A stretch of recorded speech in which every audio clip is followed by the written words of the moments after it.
If you've ever tried using Figma for print design, it's natural that you'd ask the question, can I use Figma to export in CMYK?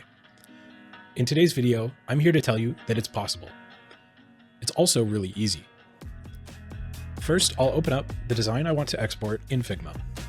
Next, I'll use the toolbar at the bottom and open the Actions panel.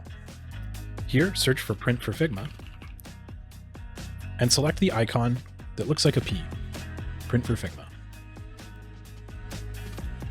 Once the plugin opens, upgrade to the Pro plan, and then go to the Export tab. From here, you can select CMYK as your color conversion option, and then adjust the other settings as needed. Select the design you want to export, and then click the blue Export button. We can open the files side by side to see the difference. One is clearly in the RGB color space, while the other is in CMYK.